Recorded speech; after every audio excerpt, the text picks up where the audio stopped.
Okay, welcome everyone. This is the self-elected Ape of the Year once again with another Let's Play of the game, Cliffs of Dover. So, this one is going to be for some people that told me that since the latest Team Fusion patch 4.0 the game became a lot more difficult and certain strategies are not working anymore. That's what they claimed. But I'm going to show you that you can still be very successful in the 109, and I'm going to talk a little bit about the changes, what you have to consider when flying the 109 now, after the patch, and I'm going to show you and I'm going to talk about the changes and what I think about them. So, first of all, I want to wish all you guys a Happy New Year. I hope you had a good start and had a nice party and everything, and have some good New Year's resolutions.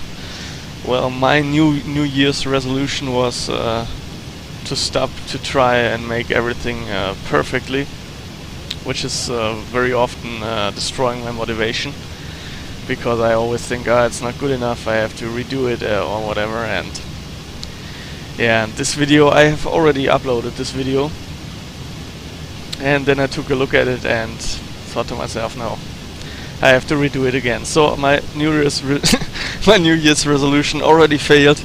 I just can't stop to try and make things perfect. Just in the video before that I uploaded before, I had some head shaking. As you see right here, I'm looking at a track that I already recorded, and I can use my head now to show you guys things. I can use the mouse, for example, and I wasn't satisfied with the head movement that I did in the other video, so I'm trying to make it better. Yeah, I really hope that someday I will be able to just don't give a fuck if it's perfect or not, because this is really hindering me in uploading videos. Because I had many videos, but I always thought, they're not good enough. Well, now let's go back to the topic. Right here I'm over France, and over there we have some German fighters. These are 109s. I just wanted to check this, and I'm going to fly along with them, or at least I think that I'm going to do that. The first change since the patch is, as you see right here, the ATA. You don't want to fly with an manifold pressure above 1.2 ATA for too long. Here we are in the E4, and the bf109 E4 can take a pressure of 1.3 for a very long time, but for example an E1 will fail after a certain time with a manifold pressure of 1.3. And this is something that you have to consider since the latest Team Fusion patch, that you don't want to fly with full throttle for too long, especially if you're using the WEP, the Notleistung, and this will, for example, in the E4 it will increase your manifold pressure to 1.4 for a certain amount of time. And if you use this in addition, you're going to get into some trouble with your engine. Your engine is going to break. So this is the most important change that happened to 109 pilots since the Team Fusion patch 4.0. You cannot fly full throttle all the time. So right now I'm trying to catch up to those guys, or to somebody else that I see very far in front of me, and I'm flying with 1.3, but you always have to give your engine a break from time to time, and keep an eye on this manifold pressure. Another important change is, you don't see this actually right now because it's in a recorded track, but I'm opening my oil and water cooler all the way since the latest patch, because I have the feeling that the whole overheating, engine failing stuff is a little bit dangerous now. So I've just gotten used to opening those devices all the way now. And the most important, and another important thing, is going to be visual in just a moment, or later on in the video, and we are going to see that the maneuverability of the 109 has changed when you are at higher airspeeds. This is of course not only for the 109 but also for the Spitfire, a very important thing. But especially the fighting style of the 109 is going to be affected by it, and it's going to make the whole thing a little bit more tricky. And I'm going to talk about this just a little bit later on when I have the time.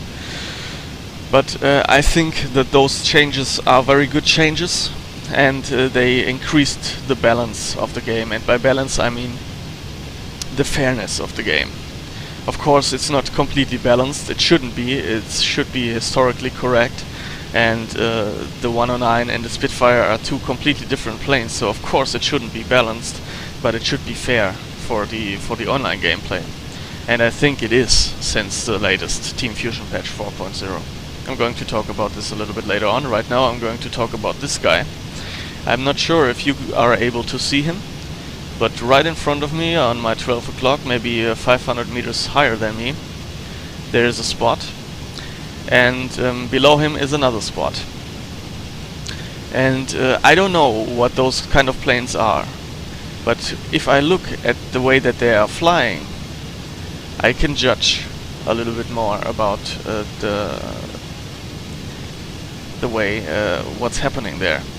And I saw this one guy falling down on the other guy, the higher one, so I'm guessing that this one was a 109. He's climbing up again, so now I'm sure that this is a 109. He has two guys behind him, and I know that the second guy is going to be behind me very shortly when I'm trying to help this one who is being attacked by the first Spitfire.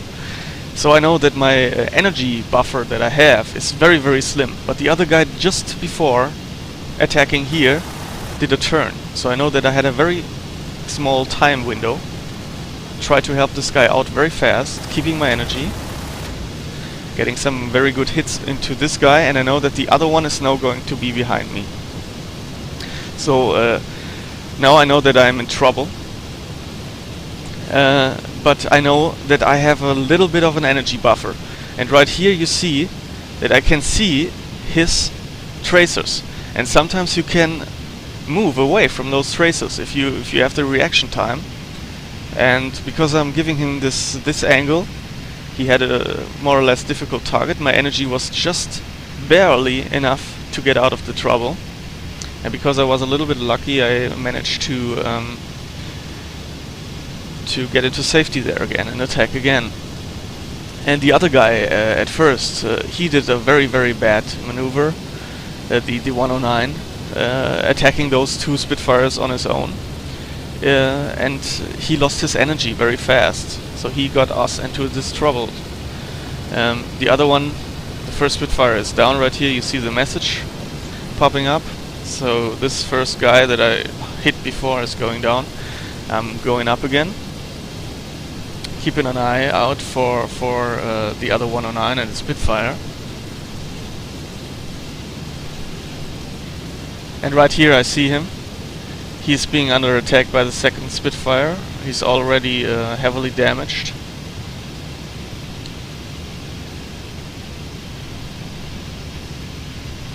So I'm going over there trying to help him.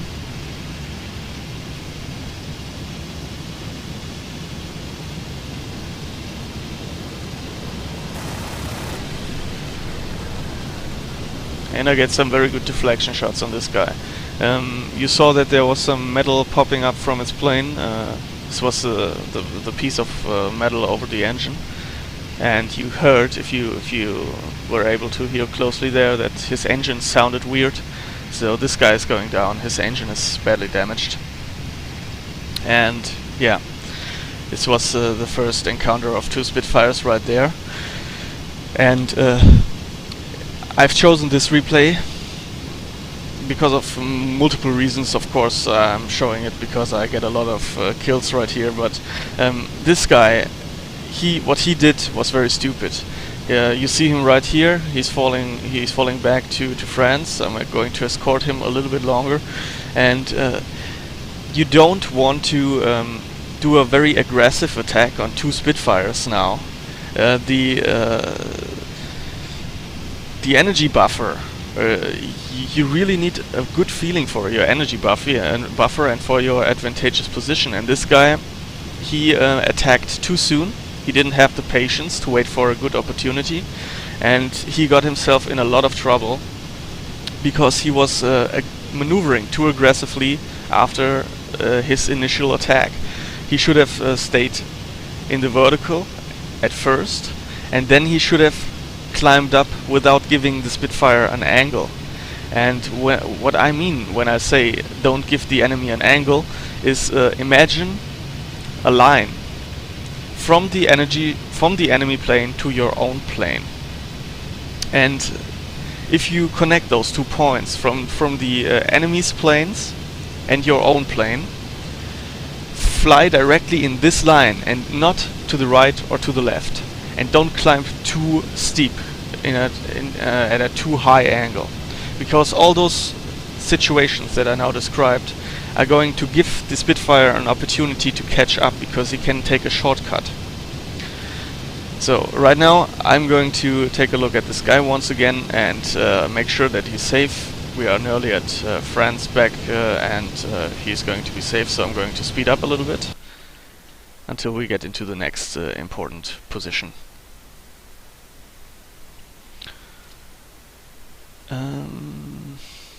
Yeah. Right over there. We are at England once again. I'm going to spot a contact in just a moment. And right here is what I want to show you, what also changed since the latest Team Fusion patch. It became a lot more difficult to actually hit a target at high airspeeds. So you don't want to approach a target at maximum airspeeds. We're going to see this in just a moment. My victim is right down there below me. I'm falling down on him, going into a very steep dive, and right here I realize that I'm going to be by far too fast when approaching him. In the team before the Team Fusion patch, the latest one, I would have just throttled down and I would have still been able to get good hits on this guy. But right here I have to pull the machine up again and lower my airspeed just a little bit. This is of course unadvantageous for me, because I'm bleeding energy even on purpose right here, but I don't have any other opportunity to really hit him. So for example, if you look, the way that I maneuvered right there was pulling the throttle all the way, so I pulled as hard as I could, and still the maneuver wasn't very hard. And this is what I mean by you won't have the ability to hit him. You cannot really aim when you're too fast. Also right here I lowered the throttle. Only now am I giving full throttle, because I know now I'm going to barely be able to get my crosshairs on him. And what happened right there was I was really in this position, in this situation, I was really pulling as hard as I could. You of course are not able to feel or see this in the video, but aiming at those higher airspeeds got very difficult, and the plane behaves very slowly. This is of course on the one side it's accurate, because the increased air pressure on the wing is going to hinder the control devices on the wing. But on the other hand, all this kind of stuff is, I think, a very big. There's a big balance idea behind it. If you, for example, take a look at my channel, after the time when I really realized how to fly the 109, I became quite bored with the game, and I didn't put up any videos anymore for quite an amount of time, until the patch 4.0 came out. And the reason for this was that I felt that the 109 was overpowered, and it was just too easy to fight Spitfires or Hurricanes. And I have the greatest respect for Hurricane pilots up until this day, because it's really the hardest plane to use. And if somebody is achieving good results in a Hurricane, I really have to say that I have very high respect for such people. But the Spitfire and 109 position and situation, I think, is balanced now once again, because of this situation that it's more tricky, and you have to lower your speed a little bit. You cannot just approach an enemy at 650 kilometers per hour and get good results. You cannot just fly full throttle all the time. Flying the 109 became a lot more difficult now, and people that are complaining about the balance right now are doing a very, very important mistake. And the mistake is that they are putting themselves into a negative mindset.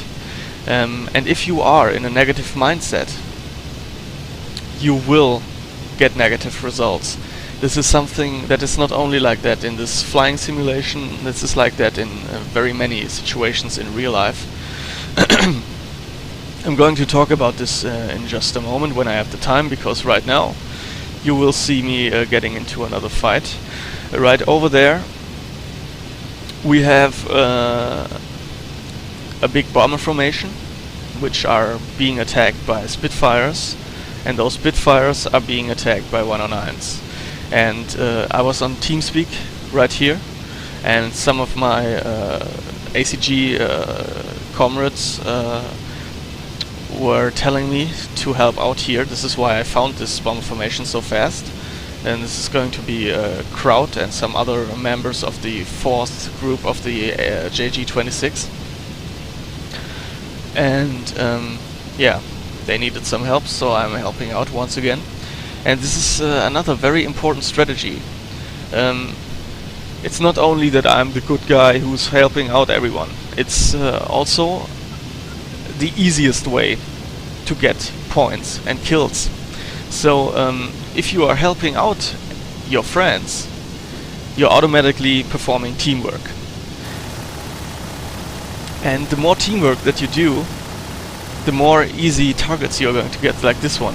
This one is target fixated on the 109 in front of him, so I have a long time to get him into my crosshairs and give him some very good treats there. And yeah, I wouldn't have had such an easy target if I would have just fought this Spitfire on my own. So it's not always just being the good guy and helping everyone. It's also getting easier targets. And somebody who is trying to get one of your friends, most of the time is one of the easiest possible targets that you can get. Also, a very easy target is somebody who was not expecting you, like the guy before, when I was taking him down over the front line, over the coastline, I mean. Famous ace in World War II once said, dogfighting is a waste of time. And it's not, of course, really true in this game. Dogfighting makes a lot of fun, but if you want to be very successful, and like me in this mission get 4 or 5 kills in one single mission, you probably didn't have a lot of dogfights. You got some targets that were unsuspecting, or you helped out your friendlies and you performed some kind of teamwork. And at the start, for example, the first guy that the first 2 Spitfires that I got with this other 109, I didn't even know this 109. So there was no TeamSpeak or anything like that, and I just saw an opportunity to help out somebody who was in a dogfight with some Spitfires. Right here you saw me breaking out of the approach, and this was a mistake from my side. I shouldn't have done this shoulder shooting. It's a very arrogant and stupid thing to do, but at least I didn't hit my friendly. I know how to do it, so I didn't hit him. But never do that. Don't do shoulder shooting, and especially don't get in between another 109 and his Spitfire that he's approaching, because you're going to get yourself killed, or you're going to ram the other guy.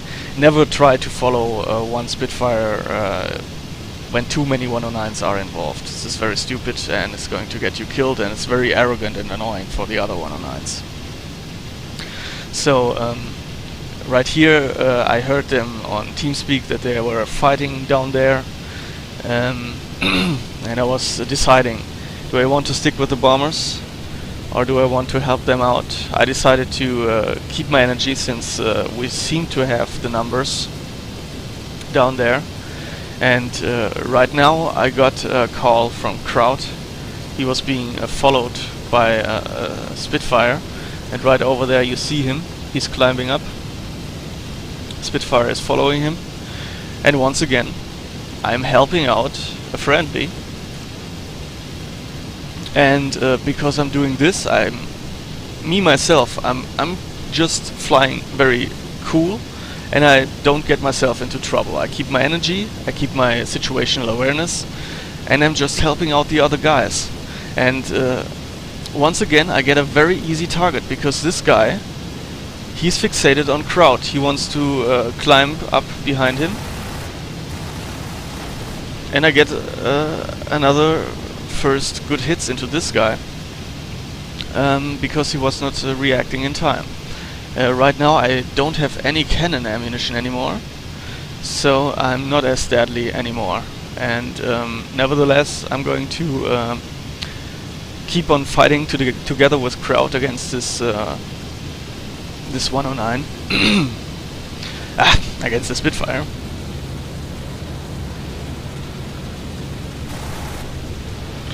And here I got another few hits with the MGs, but of course with the MGs you need a very steady and long burst in order to really damage the machine. Short bursts like that are not going to do very much damage if you don't have any cannons anymore. And right now we are in a dogfight situation. So this guy, he is reacting, he's doing evasive turns at the right time, and you will see how long this is going to take for two of us to take him down. And for everybody who doesn't know this, Kraut, he also has a very good YouTube channel. I will put a link into the description, and I also have him on the upper right on my channel at the recommended channels. And yeah, look up his channel. His channel is even bigger than mine. So, but we fly together quite a lot, and it's a lot of fun to fly with him because he's a good pilot. And yeah, you saw that I already got 2 or 3 approaches on this guy, and he did this evasive turns. He's doing the right thing, and you see how difficult it is for us, even if we have the number 2-1, to take him down. And before that you saw me taking down 4 guys, and the time that I needed to take them down each was clearly below 1 minute or something like that.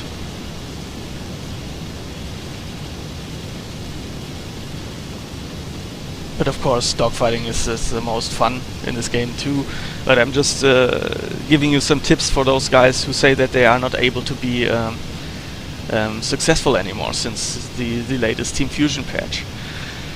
The strategy of energy fighting is definitely still possible, and it all just got a little bit more difficult, and I think this is a good thing, because it's now a bigger task for you guys and for me too to be successful in the 109. And before the patch 4.0 it just was too easy. The game was really imbalanced, and not just in a way that's historically correct, but in a more or less game-breaking way.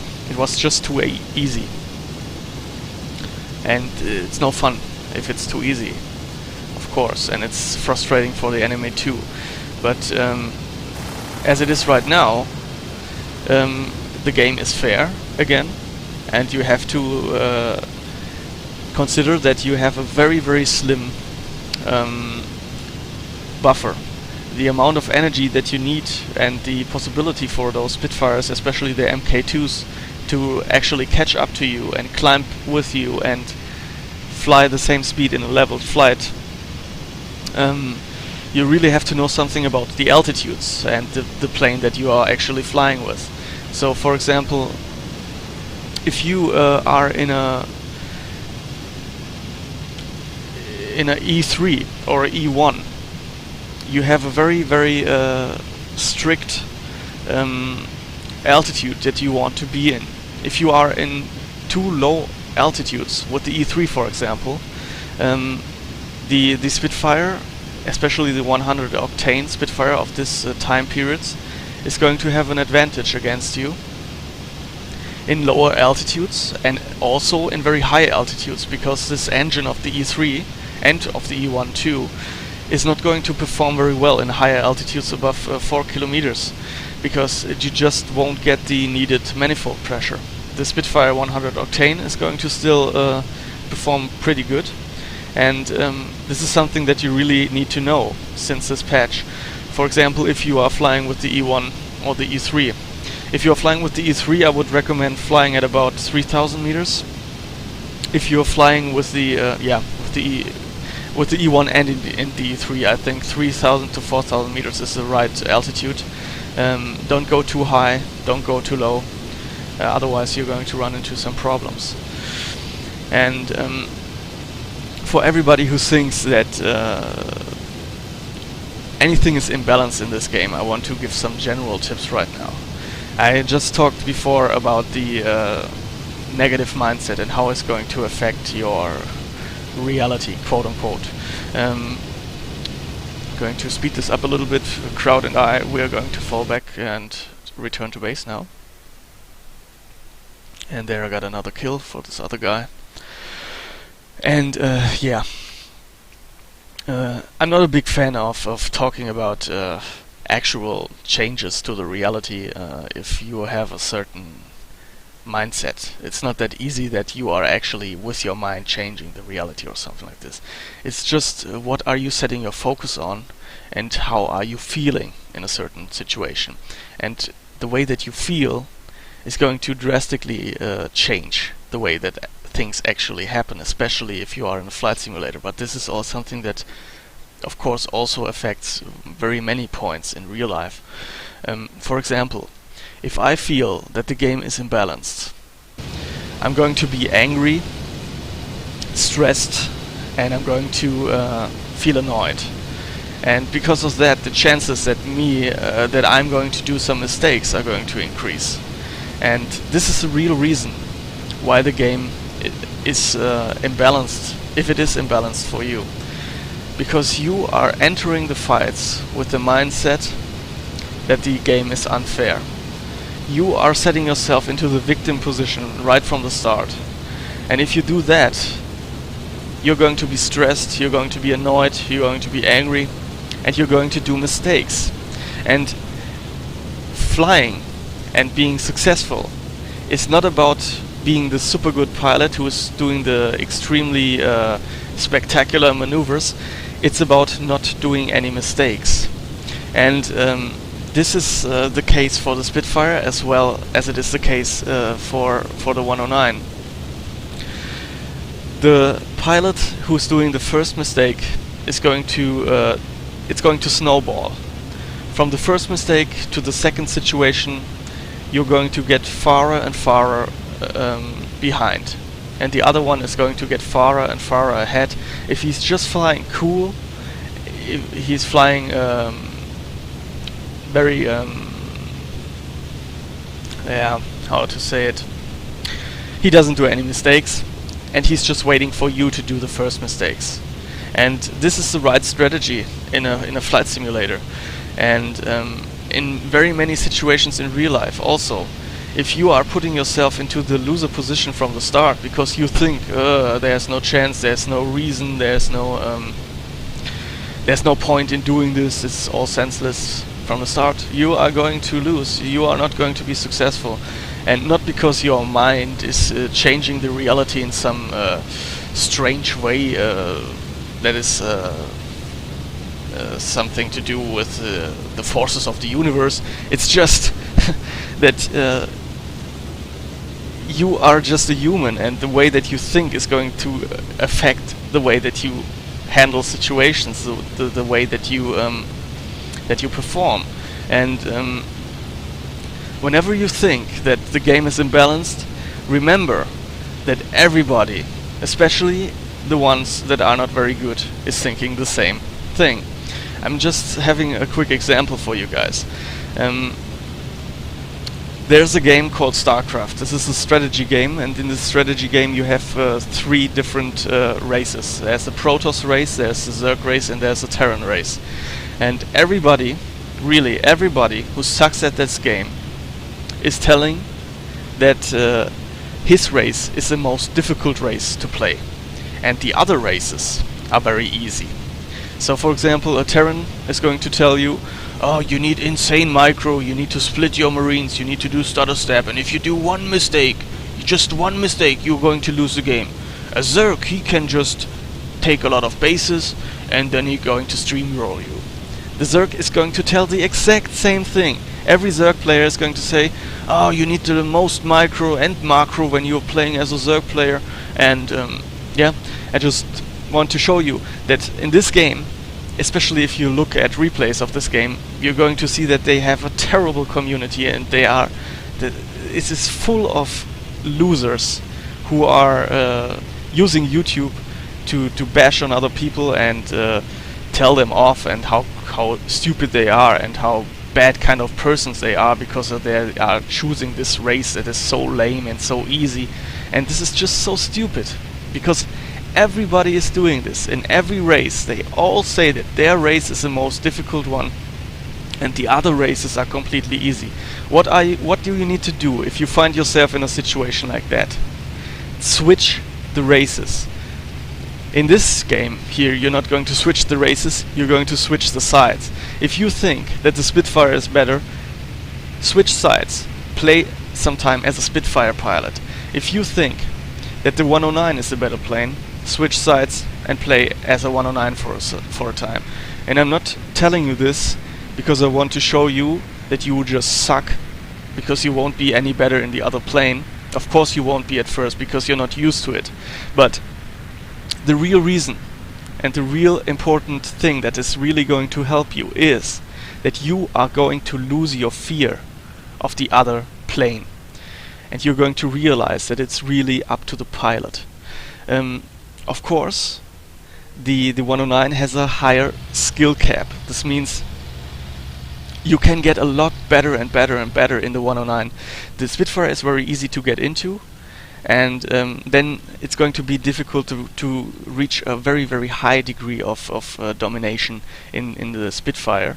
But the 109 is a little bit harder to get into, but once you get to a higher skill level, you're going to have an easier time to get even better and even better and even better and get more and more better results. This is historically correct, and it's just the way how you can fly the 109. And but what I really want to say here is the game is fair as it is.